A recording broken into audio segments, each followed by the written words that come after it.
direção do Espírito Santo de Deus, nós vamos começar a meditar no Evangelho do Senhor Jesus Cristo segundo o apóstolo João. O apóstolo João, um dos apóstolos de Cristo Jesus, aquele apóstolo que se autodenominou de o discípulo amado. Santo é o teu nome, Senhor. Traz aos nossos corações essa adoração, ó Deus. Traz aos nossos corações essa verdadeira adoração de amor, de quem ama verdadeiramente o Senhor. Porque tu és incomparável, ó Deus. Aleluia.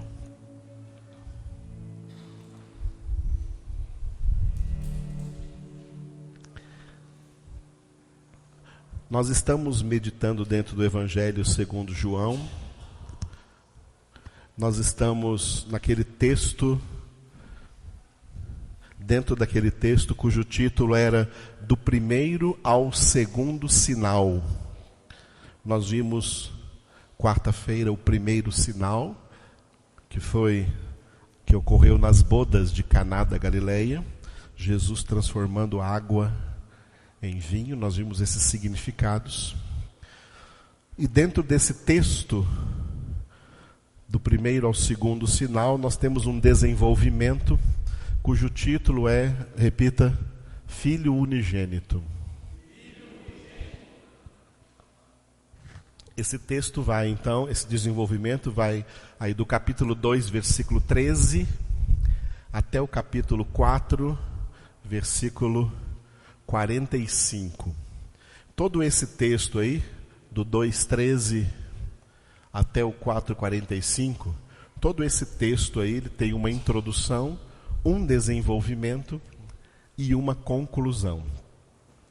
A introdução na qual nós vamos entrar hoje, capítulo 2, de 13 a 25, diga: Páscoa em Jerusalém. O que Jesus fez por ocasião de uma das suas visitas a Jerusalém durante a festa judaica da Pessá ou Páscoa. Depois nós vamos ver um desenvolvimento. A parte maior desse texto é esse desenvolvimento que vai do capítulo 3, versículo 1 até o capítulo 4, versículo 42. Repita, diálogos. Jesus tem diálogos aí com algumas pessoas, e dentro desses diálogos ele traz algumas doutrinas muito importantes para nós. E depois da conclusão, Jesus vai retornar para a Galileia, por isso de 4:43 a 45, diga, na Galileia. Amém? Hoje nós vamos ver essa parte aí introdutória, essa introdução chamada então Páscoa em Jerusalém. Essa introdução, ela tem o seu próprio desenvolvimento e a sua própria conclusão. O desenvolvimento aí dessa introdução, que nós vamos ler hoje, o capítulo 2, do versículo 1 ao versículo 22, ou melhor, esse texto aí está errado, do versículo 13, não do... Pode corrigir aí, Marissa? Ali, purificação do templo, versículo 13 ao versículo... Capítulo 2, versículo 13 ao versículo 22. Glória a Deus. Isso. Repita comigo, purificação do templo. Muito bem. E depois da conclusão, vamos ver amanhã de manhã.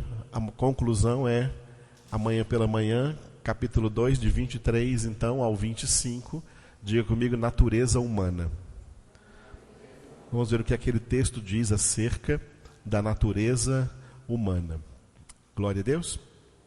Hoje nós vamos ver aí esse texto intitulado aí a purificação do templo. Então, enquanto fica nesse slide aí, abram em João, capítulo 2, versículos de 13 a 22. João 2, de 13 a 22. Amém?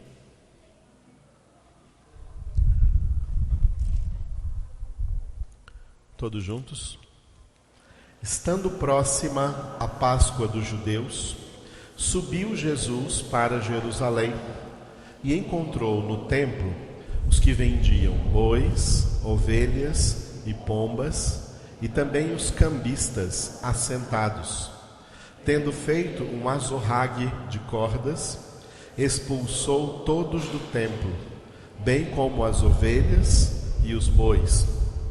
Derramou pelo chão o dinheiro dos cambistas, virou as mesas e disse aos que vendiam as pombas: tirai daqui estas coisas, não façais da casa de meu pai casa de negócio. Lembraram-se os seus discípulos de que está escrito: o zelo da tua casa me consumirá. Perguntaram-lhe, pois, os judeus: que sinal nos mostras para fazeres estas coisas? Jesus lhes respondeu: destruí este santuário e em 3 dias o reconstruirei. Replicaram os judeus: em 46 anos foi edificado este santuário, e tu em 3 dias o levantarás? Ele, porém, se referia ao santuário do seu corpo. Quando, pois, Jesus ressuscitou dentre os mortos, lembraram-se os seus discípulos de que ele dissera isto, e creram na Escritura e na palavra de Jesus. Aleluia. Glória a Deus. Esse texto é um texto bastante conhecido. Vocês sabem dessa purificação que Jesus fez no templo. E a partir desse texto nós vamos meditar nos significados bíblicos do templo, ok? Só esse hoje, viu, Marisa? Vamos parar aí. Significados bíblicos do templo. Nós vamos ver templos materiais, o templo que é o corpo de Cristo e o templo que é o corpo dos cristãos. Antes de vermos esses significados, vamos fazer um panorama histórico do que aconteceu aqui. Uma vez alguém perguntou para mim, né? Está escrito assim: irai-vos e não pequeis. E alguém perguntou para mim, baseado nessa palavra de Paulo a Efésios, irai-vos e não pequeis. Será que Jesus não se irou nesse dia e ele então agiu com ira e pecou ali? Jesus não pecou, é claro. Porque ele usou assim até um pouco de violência, fez até um chicote de cordas, dizem outros textos, e foi chicoteando ali as pessoas, jogando as bancas delas no chão e tirando tudo aquilo dali. Em primeiro lugar, para uma pessoa, as pessoas que agem com ira, elas agem sempre na precipitação.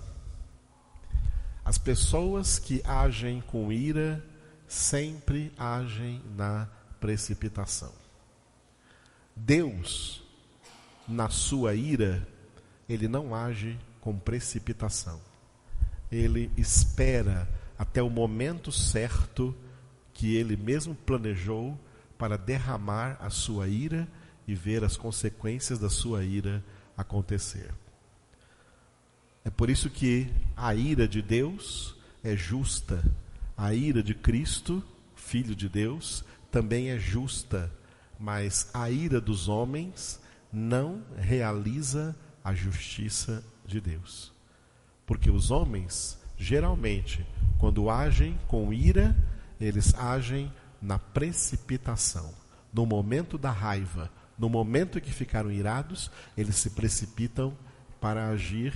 E é aí que eles pecam e dão lugar ao demônio, dão lugar ao diabo. Por isso, irai-vos e não pequeis. Jesus não agiu com precipitação. No Evangelho segundo Lucas, tem uma passagem que não tem nem Mateus, nem Marcos e nem João. Uma passagem, a única passagem do Novo Testamento que apresenta Jesus com 12 anos de idade, um menino adolescentezinho aí, pré-adolescente, de 12 anos de idade.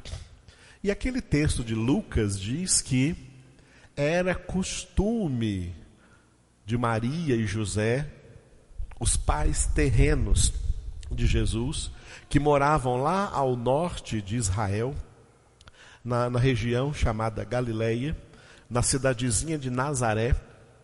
Eles, como judeus, tinham o costume de subir a Jerusalém, sair da Galileia, atravessar a Samaria, chegar na Judéia e ir até a capital da Judéia, Jerusalém, onde estava esse templo aí que nós lemos, e lá eles participavam das festas judaicas.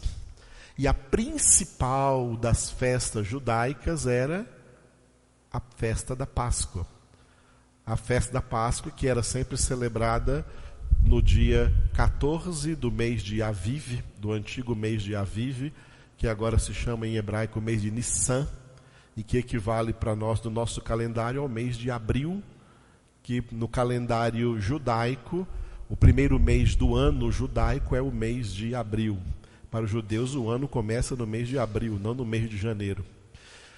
Então, no mês de abril, dia 14, é o dia de celebrarem a Páscoa, e os judeus celebram a Páscoa desde que saíram do Egito.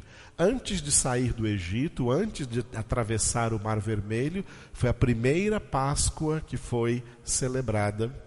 E daí por diante, os judeus, no mesmo mês, no mesmo dia, por orientação de Deus, através de Moisés, e estabeleceu isto para os judeus, eles celebravam a Páscoa. Jesus, desde que era criança, era levado pelos seus pais a essa festa. E com certeza Jesus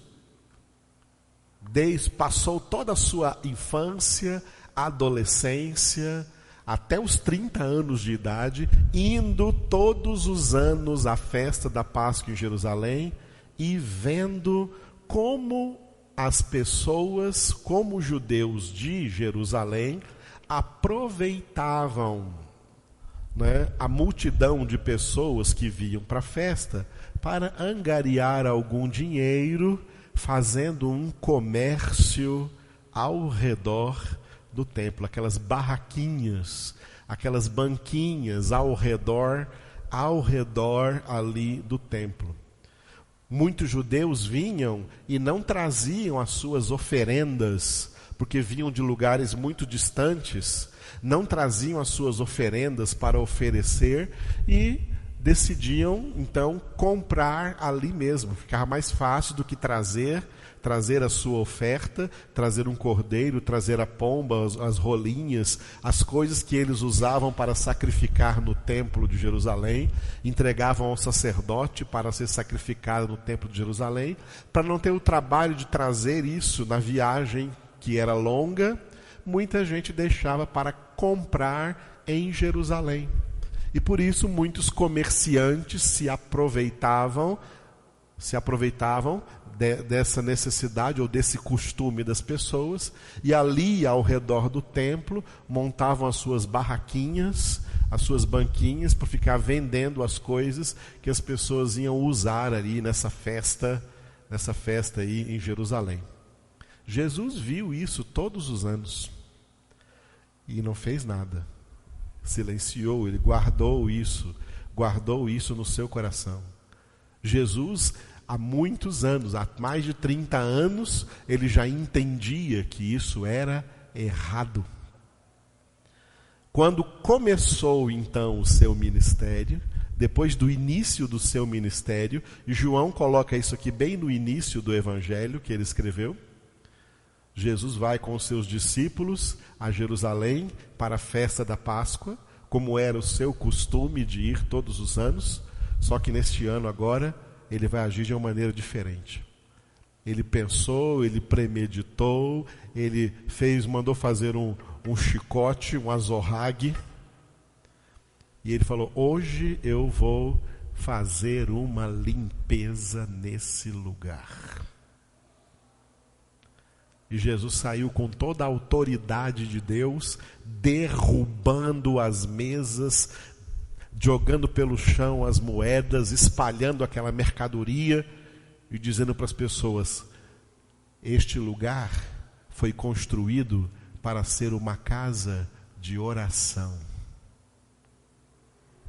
e não um covil de ladrões, e nem lugar de comércio, nem casa de negócios. Expulsou todos dali.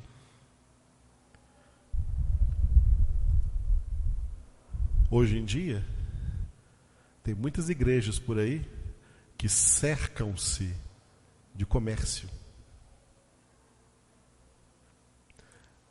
A maioria das igrejas hoje, para começar, tem lanchonete. Tem uma lanchonete. Depois do culto você vai na lanchonete, o dinheiro arrecadado ali para ajudar a igreja. A reunião cristã não possui nenhuma outra forma de arrecadar alguma renda a não ser nos dízimos e nas ofertas das pessoas que amam a Deus e por amor e obediência a Deus e a sua palavra são fiéis nos dízimos e nas ofertas. Quem não dá o dízimo e não dá ofertas provam com isto que não amam a Deus e não obedecem a Deus. Amam a si mesmos e ao dinheiro. E por isso não vão para o céu. Porque não amam a Deus. O céu é para aqueles que amam a Deus. O céu é o lugar preparado para aqueles que amam a Deus. Nem olhos viram, nem ouvidos ouviram, nem o coração humano imaginou o que Deus tem preparado para aqueles que... Continuem, para aqueles que o amam. Dar dízimos, dar ofertas com alegria, está escrito na palavra, Deus ama, não todo mundo, Deus ama a quem dá com alegria. Dar com alegria é dar com amor, porque a sua obediência é uma obediência amorosa. Obedeço ao meu Pai, porque eu amo o meu Pai. Aleluia. Dízimos e ofertas é a única fonte que estabelecida na Bíblia para a pregação do Evangelho, para o sustento da pregação do Evangelho.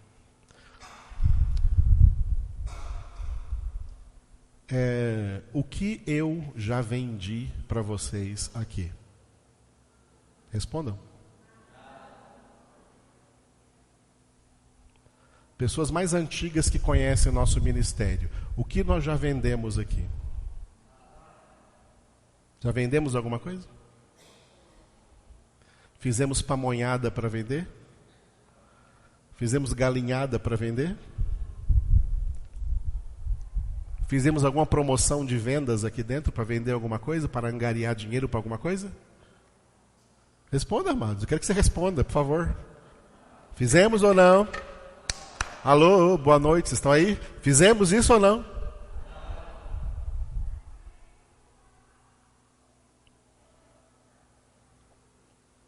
Por que não fizemos? Porque é errado. Não se pode aproveitar da reunião congregacional cujo objetivo é adorar a Deus, é ouvir a palavra de Deus, é invocar o nome do Senhor. Não se pode aproveitar essa ocasião para estabelecer nenhum tipo de comércio. Foi bem claro, amados?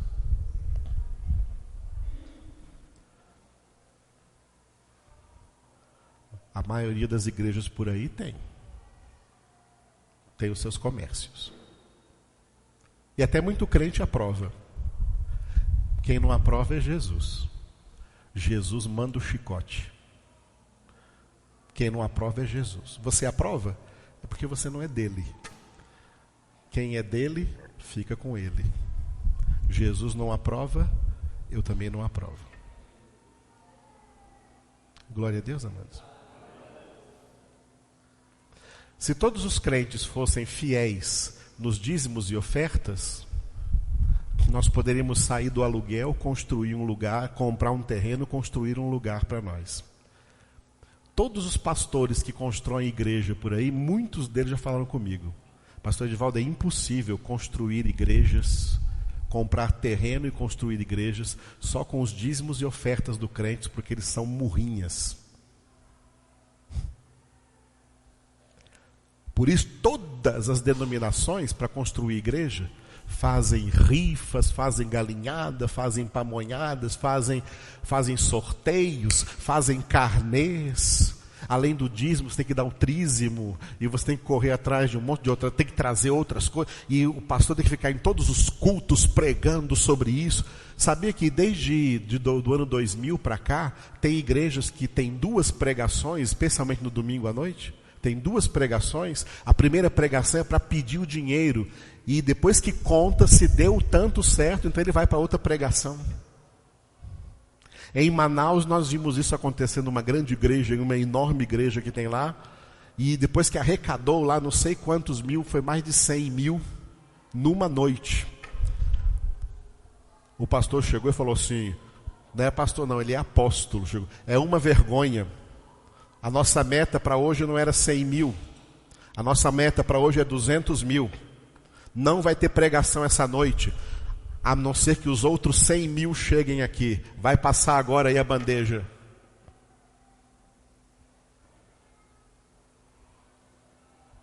É isso que estão fazendo por aí, amados.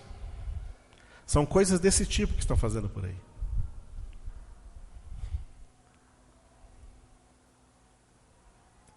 Eu fiquei escandalizado alguns anos atrás, quando veio aqui um pastor desses aí que tem canal de televisão, e veio pregar aqui em Anápolis, pregou ali no alto da Bela Vista, num galpão imenso que tinha lá. Eu fui lá ver o que ele ia pregar. Ele passou 3 horas arrancando dinheiro das pessoas. E ele estabelecia os valores.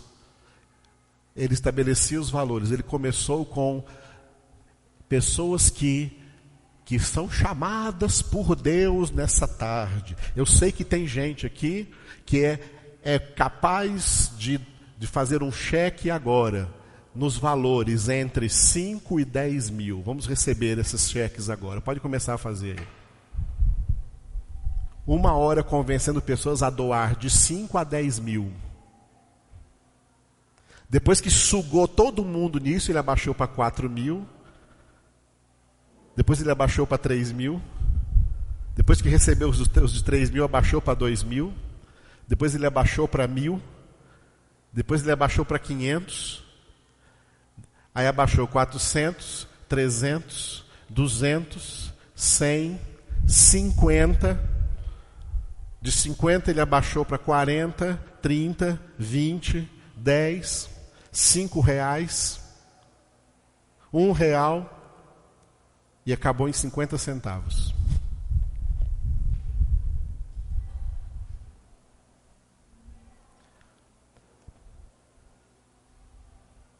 Esses caras aí, eles constroem igrejas. Entenderam? Agora, muita gente, né, dízimos e ofertas não dão, mas eles dão um dinheirão para que se construa para eles bezerros de ouro. Essa é a idolatria. Biblicamente, a única fonte de renda da igreja de Cristo Jesus é dízimos e ofertas, que o pastor não cobra, que o pastor prega, e que as pessoas dão se amarem a Deus e por esse amor obedecerem a Deus. Quem não dá é porque não ama, e se não ama, não vê razão para obedecer. Fora isso, não podemos fazer daqui nenhum lugar de comércio onde se vende coisas. onde se vende coisas. Paulo pregou sobre isso quando ele disse assim: não estamos, já no primeiro século já muita gente estava, não estamos como tantos outros mercadejando a palavra de Deus. Aleluia. Então, louvado seja Deus. Estão bem conscientes disso tudo que eu falei? Muito bem. Vamos ver os significados bíblicos do templo. Os templos materiais nunca foram propósito de Deus. Deus nunca teve propósito de construir templos materiais. Templos de pedra, templos de concreto, templos de alvenaria, templos até de madeira, seja lá que templo que for. Na história, de onde nasceram os templos? Na história, os templos nasceram no meio do paganismo, no meio de pessoas que adoravam a falsos deuses. Elas construíram templos para esses deuses. Deus nunca quis construir nenhum templo. Nunca foi a vontade de Deus construir nenhum templo. O templo foi uma concessão que Deus fez ao povo de Israel na época do rei Davi e do rei Salomão. Na época do rei Davi e do rei Salomão, porque o povo estava desviado de Deus. Duas coisas surgem no Antigo Testamento que não era plano de Deus, mas que Deus concedeu porque o seu povo pediu isso, e pediu porque já estava desviado da verdade. Primeiro, no Antigo Testamento, nunca foi o plano de Deus que Israel fosse governada por reis. O plano de Deus é que a sua nação, a nação de Israel, o povo descendente de Abraão, Isaque e Jacó, fossem governados por juízes. Moisés foi o primeiro juiz, Josué foi o segundo juiz. Depois de Josué tem todos os juízes que você lê aí no livro dos Juízes. E o último juiz que governou Israel foi Samuel. Samuel, filho de Ana e Eucana. Samuel foi o último juiz. Na época de Samuel, o povo se reuniu ao redor dele. Tá? Deus odeia a democracia. Democracia não é de Deus. Com a palavra mesmo dia do demônio, democracia. Demo significa povo, cracia poder, né? Mas só fazendo esse trocadilho. O reino de Deus não é uma democracia. Democracia é uma porcaria, uma bela de uma porcaria. Democracia não presta. O reino de Deus não é uma democracia. O reino de Deus é a eterna, soberana e única teocracia. O poder não emana do povo, o poder emana de Deus. É Deus quem tem todo o poder, o povo não tem poder nenhum. É de Deus que vem, que procede todo o poder. Mas o povo, que era povo de Deus, na época de Samuel, estavam desviados de Deus em seus corações e amando o mundo e gostando do jeito do mundo.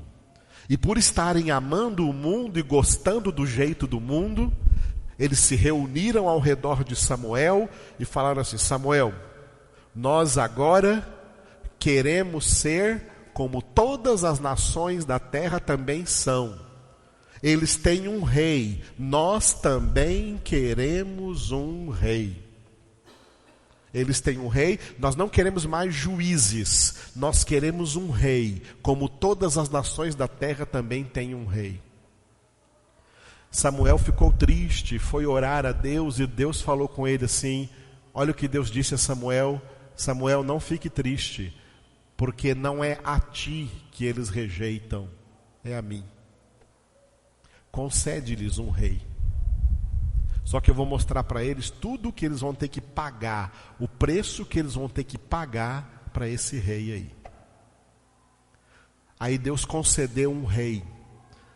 E aí começou a monarquia de Israel, que durou até um certo tempo. Porque quando Deus faz uma concessão, essa concessão não é para sempre. Essa concessão tem tempo de começar e tem tempo de terminar. Essa concessão de um reinado de reis sobre Israel começou aqui com o rei Saul. Depois de Saul veio Davi. Depois de Davi veio Salomão. 3 reis que reinaram sobre toda a nação de Israel. Só que depois de Salomão, o reino se dividiu em 2. O reino do norte ficou sendo chamado de Israel, e o reino do sul ficou sendo chamado de Judá, porque a maior tribo era a tribo de Judá. 10 tribos ficaram para o norte, e 3 tribos ficaram para o sul. 13 tribos. Israel não tem 12 tribos, Israel tem 13 tribos. Porque a tribo de José foi dividida em 2, a tribo de Efraim e Manassés. 10 tribos ficaram no reino do norte. O primeiro rei do reino do norte foi Jeroboão. E o primeiro rei do reino do sul, onde ficou a tribo de Judá, a tribo de Benjamim e a tribo sacerdotal, a tribo de Levi, porque o templo de Jerusalém ficou no sul. Jerusalém é a capital do sul, os levitas ficaram aí. E o primeiro rei foi o filho de Salomão, que se chama Roboão. E fazendo jus aos nomes, ele era Roboão. Roboão, que roubava os impostos das pessoas e trouxe para a nação de Judá uma carga tributária imensa que pesou sobre eles. Enquanto Jeroboão no norte trouxe uma grande idolatria e adoração a outros deuses. Na época lá de Moisés no deserto, fizeram um bezerro de ouro. Jeroboão fez 2 bezerros de ouro e colocou um em Dan, lá ao norte, e outro em Betel, mais ao sul, colocou para fazer fronteira com a terra de Judá, para que o povo do norte não viesse adorar a Deus em Jerusalém, mas que eles adorassem a Deus no altar que Jeroboão fez com esses 2 bezerros de ouro. Israel se tornou uma nação satânica, adoradora de Satanás. Por isso, nessa história, Deus mandou 2 cativeiros. O cativeiro assírico, que destruiu as nações do norte, e depois o cativeiro babilônico, que levou o cativo com Nabucodonosor para a Babilônia, o reino do sul, o reino de Judá.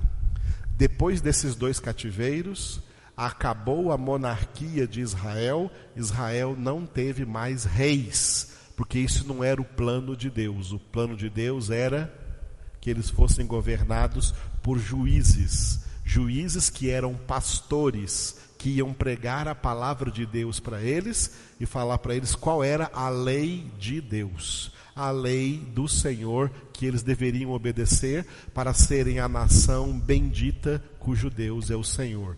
Mas eles rejeitaram a Deus porque queriam um governo humano sobre eles. Por isso esse reino se dividiu, e um reino dividido não pode subsistir, não consegue subsistir. Por isso a monarquia de Israel acabou. No período do segundo rei, o rei Davi, o rei Davi cometeu muitos erros. Mesmo tendo sido chamado de o homem segundo o coração de Deus, ele cometeu muitos erros. E um dos erros de Davi foi a ideia de construir o templo. Abram em 2 Samuel, capítulo 7. Segundo livro de Samuel, capítulo 7. Segundo livro de Samuel, capítulo 7.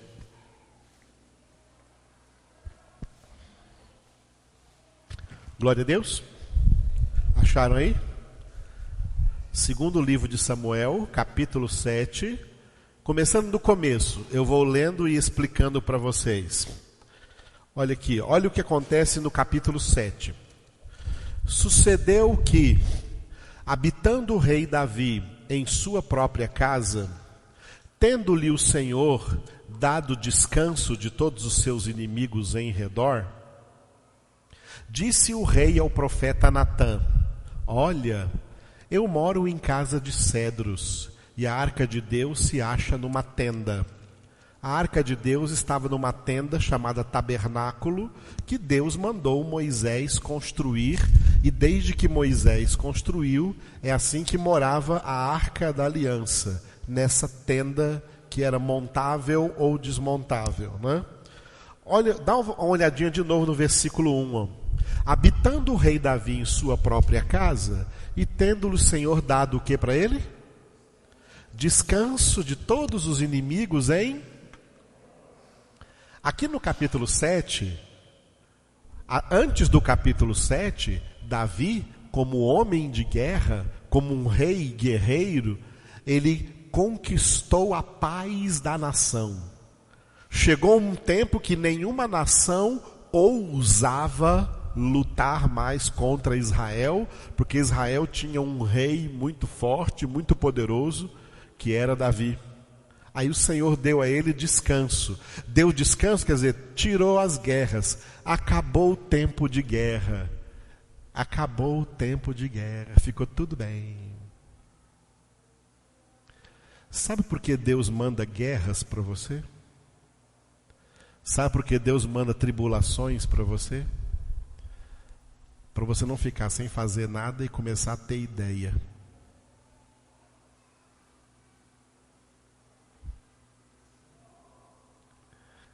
Deus abomina as suas ideias. Deus abomina as ideias humanas. Para de ter ideia. As suas ideias não são de Deus. As ideias de Deus estão aqui. E é nelas que você deve meditar de dia e de noite e praticá-las. Não fique tendo ideias, porque Deus abomina as suas ideias. E é por isso que Deus manda tribulações, porque enquanto as pessoas estão ocupadas com as suas tribulações, não tem tempo para elas terem ideias. Quando as pessoas entram num período de descanso, aí elas começam a ter ideias. Ah, mas que tal fazer isso? Que tal fazer aquilo? Ah, que tal fazer isso? Que tal fazer aquilo? Amados, Deus abomina isso. Olha exatamente isso que aconteceu aqui.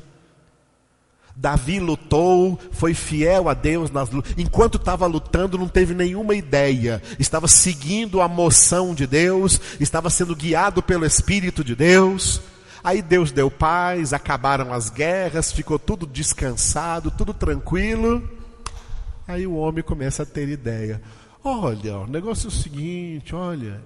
Ele chama o profeta Natã e diz, versículo 2, olha, eu moro em casa de cedros, e a arca de Deus se acha numa tenda. E o profeta Natã disse para ele, versículo 3, o profeta Natã disse para ele, o profeta Natã, que também era um homem de Deus, ele foi insensato aqui, ele foi insensato nesse conselho.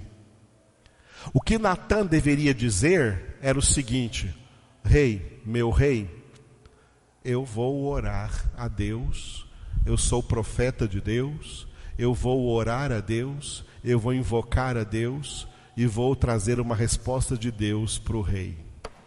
Mas não. Ele se precipitou e olha o que Natã disse para Davi. Olha, vai, faze tudo quanto está no teu coração, porque o Senhor é contigo. É a mesma coisa dessas tais profetas que diz por aí hoje. Faz o que está no seu coração, porque Deus é contigo, Deus vai fazer. Profetas de bajulação que falam o que as pessoas querem ouvir e não o que Deus está mandando falar a elas. Foi péssima a atitude de Natã. Por isso que o versículo 4 começa com uma conjunção adversativa. Porém,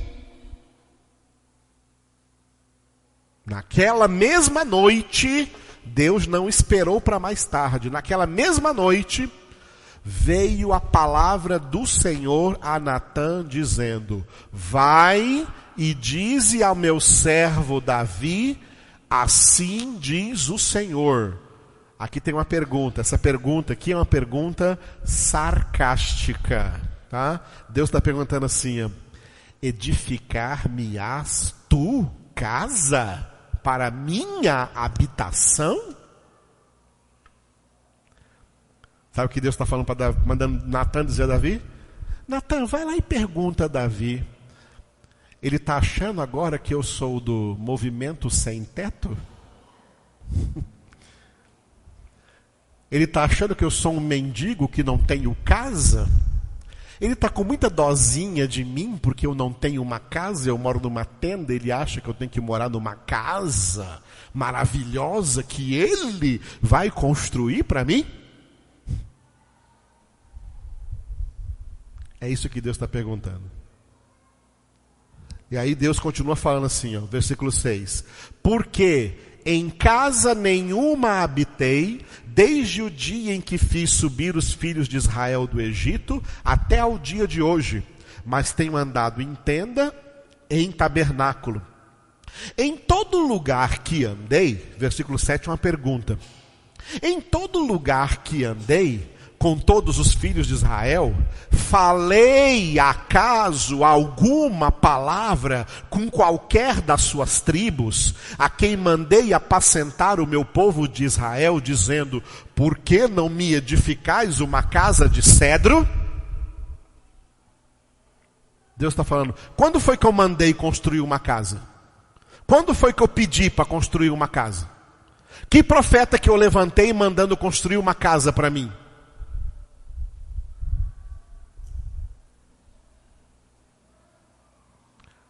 Entenderam, amados? Depois você lê todo esse capítulo e vai ver exatamente que Deus vai mandar Natã dizer a Davi, olha, quem vai construir uma casa sou eu. E a casa que ele vai construir chama-se a Igreja de Cristo Jesus. A casa de Deus é a igreja eleita. A casa de Deus não é casa de pedra. Embora tenha dito tudo isso a Davi, Deus concedeu, como tinha concedido a monarquia, Deus concedeu que eles construíssem um templo. Mas que não Davi colocasse a mão nisso, Salomão, o filho dele, foi quem colocou a mão nisso, e Salomão construiu o primeiro templo de Israel em Jerusalém. Nunca foi plano de Deus. Foi uma concessão de Deus. E quando Deus concede alguma coisa que não é plano dele, isso vai ter um período de duração e depois vai acabar. O primeiro templo construído, chamado então Templo de Salomão, ele foi destruído pelo rei da Babilônia, Nabucodonosor, por ocasião do cativeiro babilônico, quando Nabucodonosor veio na época de Daniel e dos jovens Azarias, Ananias e Misael, na época do profeta Daniel e também do profeta Jeremias, do profeta Ezequiel. Nessa época, Nabucodonosor levou o povo de Judá cativo para a Babilônia e mandou destruir, demolir o templo em Jerusalém. No entanto, a concessão não tinha ainda acabado. O cativeiro na Babilônica durou 70 anos, que a nação de Israel ficou deserta, com o templo de Jerusalém destruído, como todas as outras casas também em ruínas. Depois de 70 anos, Deus mandou, na época de Neemias, na época de Ageu, Zacarias, de Esdras, na época de Esther, nessa época, Deus mandou o povo, libertou o povo do cativeiro da Babilônia e mandou voltar para a terra, e o templo foi reconstruído pelo governador de Judá, que agora não seria mais um rei, seria governador, ia governar para os persas, porque os persas haviam conquistado a Babilônia e Israel caiu debaixo do poder da Pérsia.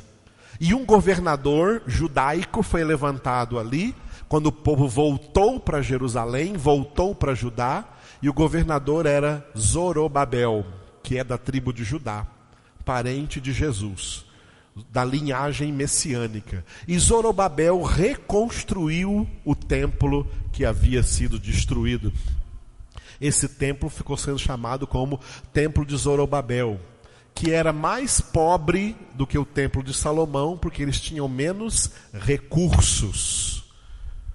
Mas aí Deus mandou dizer, a glória da segunda casa será maior do que a da primeira. Sabe por que Deus disse isso?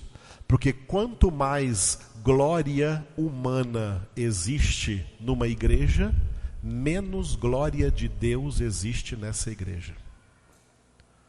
Quanto menos glória, isso aqui é glória, isso aqui ó, dinheiro, riquezas, é a glória humana. Quanto menos glória humana tem numa igreja, mais glória de Deus tem nessa igreja. Por isso Deus manda dizer, a glória da segunda casa será maior do que a da primeira. Esse templo de Zorobabel foi destruído 200 anos antes da vinda de Jesus, da primeira vinda de Jesus, quando Israel foi tomada, a nação de Israel foi tomada pela Grécia na época de Alexandre Magno, e foi por um século os gregos dominaram sobre Israel, e um general grego muito satânico, muito possuído pelo diabo, exerceu no meio do povo de Judá o primeiro cativeiro que os judeus sofreram, pior do que na época de Hitler. Muitos judeus morreram debaixo das botas do general Antíoco Epifânio. Era o general grego que dominou sobre o povo de Judá e destruiu o templo chamado Zorobabel. Um século antes de Cristo, o Império Romano cresceu e tomou da Grécia a nação de Israel, e o rei Herodes, que era o César da época, o imperador romano da época, o rei Herodes, para fazer um pacto político com o povo de Israel, o povo de Israel pagaria os impostos direitinho, obedeceriam ao rei e honrariam o rei Herodes, e em troca o rei Herodes, o rei de Roma, o rato roeu a roupa, o rei de Roma construiu para eles pela terceira vez o templo que passou a ser conhecido como Templo de Herodes. Esse é o templo que Jesus conheceu, esse é o templo da época de Jesus, o templo que Jesus expulsou dali os vendilhões, e Jesus profetizou, esse templo aí será destruído e não ficará pedra sobre pedra. A profecia de Jesus aconteceu no ano 70 depois de Cristo. No ano 70, no primeiro século do cristianismo, Jerusalém foi invadida, foi incendiada, o templo foi destruído, e o general que invadiu Jerusalém pensando que ia encontrar muito ouro escondido no templo, no meio das pedras do templo, mandou os soldados pegarem talhadeiras e martelos e marretas e quebrar todas as pedras, não deixar uma pedra em cima da outra. Literalmente não ficou pedra sobre pedra. E acabou aí a concessão. Daí por diante, Deus não mandou construir mais nenhum templo. Nenhum templo mais foi construído. O cristianismo, a igreja cristã começou e os cristãos não construíram nenhum templo, porque Jesus não mandou construir nenhum templo. Jesus não mandou construir nenhum templo. Não construíram nenhum templo. Os apóstolos estavam recebendo das pessoas, não era nem o dízimo, não era nem 10% das rendas deles. Os apóstolos estavam recebendo das pessoas, sabe quanto? 100%, 10 vezes o dízimo. As pessoas ficaram tão cheias do Espírito Santo, tão cheias de amor, que ao invés de dar o dízimo, estavam dando tudo o que possuíam e davam aos pés dos apóstolos. Por que os apóstolos não pegaram todo esse dinheiro doado e construíram o primeiro templo da igreja cristã em Jerusalém? O que eles fizeram? Eles devolviam para as pessoas de acordo com a necessidade de cada família. Porque eles entenderam que as pessoas é que são o verdadeiro templo. Não construíram. Primeiro século, os cristãos não construíram nenhum templo. Eles se reuniam em casas, se reuniam em escolas, se reuniam no meio da natureza. Nas épocas de perseguições, se reuniam até em catacumbas, em lugares ocultos. Era assim que os cristãos se reuniam. No primeiro século, no segundo século, que foi o século das grandes perseguições ao cristianismo, eles não construíram nenhum templo. Terceiro século, no terceiro século, século 3, estamos no século 21, no século 3, os bispos da igreja de Roma fizeram aliança com o imperador, o rei do Império Romano, Constantino. E através dessa aliança, nasceu essa igreja podre chamada católica. Igreja idólatra, igreja satânica, igreja perversa, igreja anti-evangélica. Foi aí que o catolicismo começou. E foram os católicos que começaram a reconstruir, a construir templos e chamar esses templos de igrejas católicas. Templos, catedrais, paróquias, os templos, santuários católicos, para onde as pessoas faziam. O primeiro foi em Roma, e por isso as pessoas faziam o que chamavam de romaria. Romaria vem de Roma, porque as pessoas tinham que ir a Roma, ao templo de Roma, porque os bispos de Roma exigiram dos povos cristãos daquela época que a sede da igreja cristã seria em Roma. Amados, a sede da igreja cristã é na Nova Jerusalém, no céu, onde Jesus está assentado à destra do Pai. E o catolicismo estabeleceu um templo, um trono romano. Esse trono é diabólico.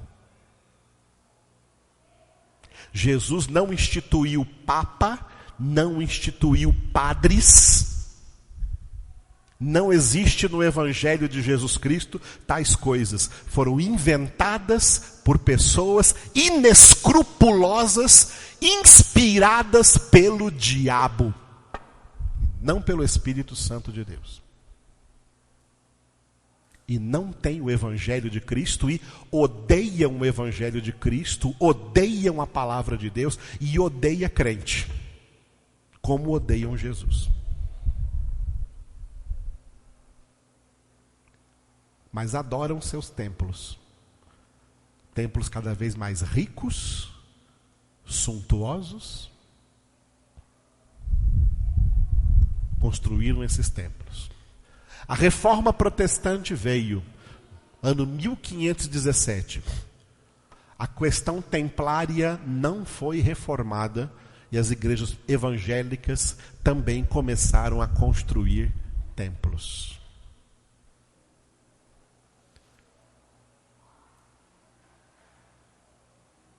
Isso aqui não é um templo. Isso aqui é um galpão. Um galpão, só isso, um galpão. Que nós alugamos para nos reunir com o máximo de conforto possível. Para ouvirmos juntos a palavra de Deus. Esse lugar aqui não é santo. Esse lugar aqui não é casa de Deus. Esse lugar aqui não é templo de Deus. Nós somos o templo de Deus.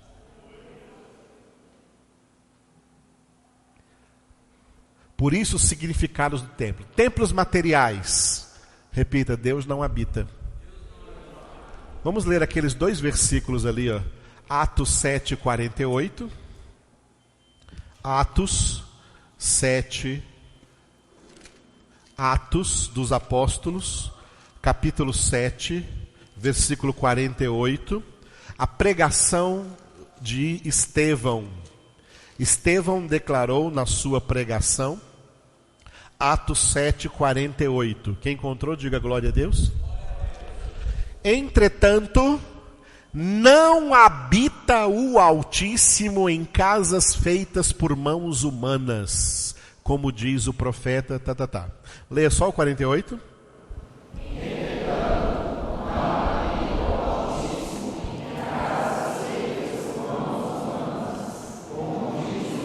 O que o profeta disse? O céu é o meu trono. Quer dizer, Deus é que disse através do profeta, né? O profeta aí foi o profeta Isaías. O céu é o meu trono e a terra o estrado dos meus pés. Que casa me edificareis, diz o Senhor? Ou qual é o lugar do meu repouso? Não foi porventura a minha mão que fez todas essas coisas? O apóstolo Paulo também pregou dizendo isso em Atos 17, 24. Quando Paulo pregou em Atenas, Atos 17, 24. O Deus que fez o mundo e tudo o que nele existe, sendo ele Senhor do céu e da terra, não habita em santuários feitos por mãos humanas. Repitam.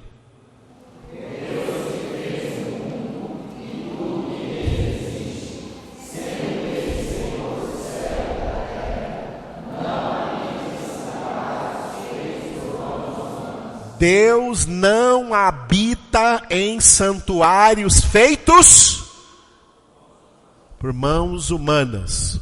Deus habita na Trindade ali, perto de Goiânia, naquele santuário.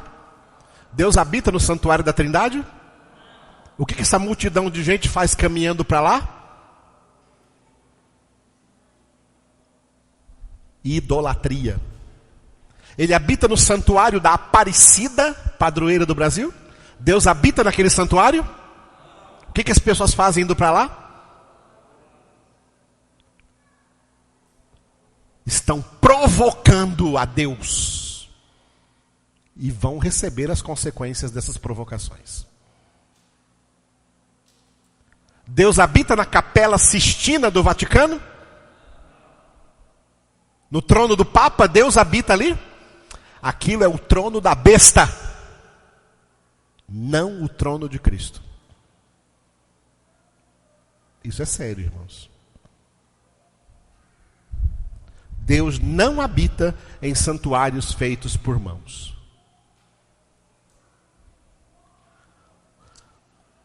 O verdadeiro templo de Deus,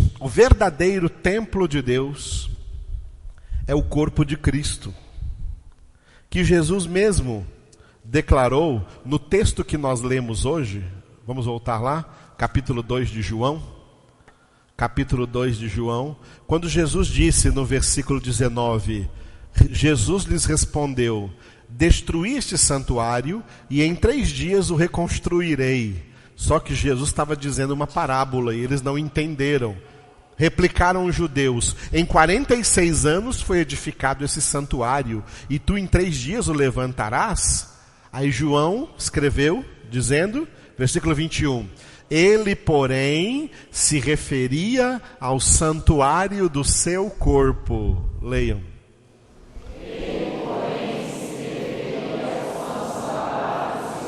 Por isso Jesus, depois que morreu, corpo transpassado, destruído na cruz do Calvário, ao 3º dia, ele foi ressuscitado. O corpo de Cristo é a sua igreja eleita. O corpo de Cristo não são as igrejas denominacionais. O corpo de Cristo é a sua igreja eleita. O corpo de Cristo não faz parte desse corpo os muito chamados. Só fazem parte desse corpo os poucos escolhidos, os eleitos de Deus que buscam a sua santificação. Essa igreja é a igreja que Jesus diz: sobre essa pedra que é a minha palavra, eu edificarei a minha igreja e as portas do inferno não prevalecerão contra ela. O corpo de Cristo, a igreja de Cristo, ela é formada de pequenos templos formando um grande templo. O grande templo do corpo de Cristo é formado de pequenos templos, que é o corpo dos cristãos, que é o templo do Espírito, como nós lemos nos dois textos de 1 Coríntios. 1 Coríntios capítulo 3, versículos 16 e 17. Abram lá. 1 Coríntios capítulo 3, versículos 16 e 17. Aleluia. Leiam comigo. Não sabeis que sois santuário de Deus e que o Espírito de Deus habita em vós? Se alguém destruir o santuário de Deus, Deus o destruirá, porque o santuário de Deus, que sois vós, é sagrado.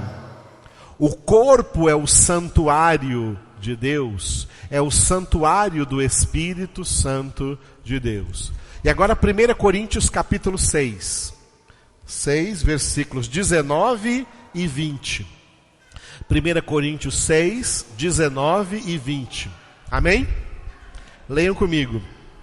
Acaso não sabeis que o vosso corpo é santuário do Espírito Santo que está em vós, o qual tendes da parte de Deus, e que não sois de vós mesmos, porque fostes comprados por preço? Agora, pois, glorificai a Deus no vosso corpo. O nosso corpo é o santuário, o templo do Espírito Santo de Deus.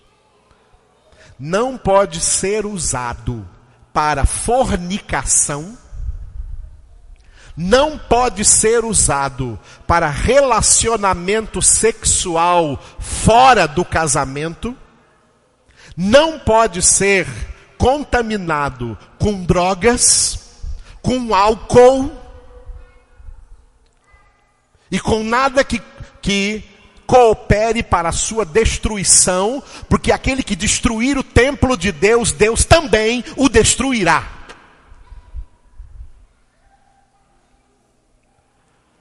Romanos 12:1, esse corpo é para ser apresentado a Deus, por sacrifício vivo, santo e agradável. Este é o nosso culto racional. O Espírito de Deus habita em vós. Jesus disse lá em João: quem me ama, guardará a minha palavra, e meu Pai o amará, e viremos para ele, e nele faremos a nossa morada. O nosso corpo é a morada do Pai, é a morada de Jesus, é a morada do Espírito Santo. O seu corpo não é seu. Você não é o dono dele. O dono dele é Deus. Se você profanar esse corpo, você vai para o inferno. Para o céu vão os que santificam o seu corpo. Não pode ser usado como objeto de sensualidade, de prostituição, de fornicação ou de qualquer outra impureza nesse mundo podre que está aí. Os corpos que são usados para a impureza não é o Espírito Santo que habita neles, mas são os espíritos malignos, e por isso as pessoas estão ficando possuídas por Satanás, porque entregam seus corpos à impureza, à prostituição, à idolatria e a tudo que não presta nesse mundo. Os eleitos de Deus preservam o seu corpo, porque é o santuário do Espírito Santo de Deus. Como Jesus purificou o templo, tirando dali tudo que não devia estar ali, quem é de Deus também não toma parte de coisas que não deve estar em contato com o nosso corpo. Foi bem claro? Foi bem claro, irmãos?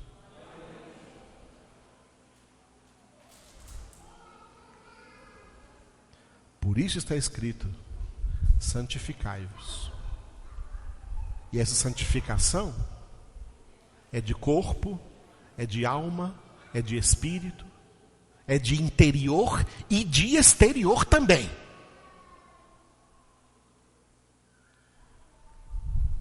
Em tudo, Deus quer ver a nossa santificação.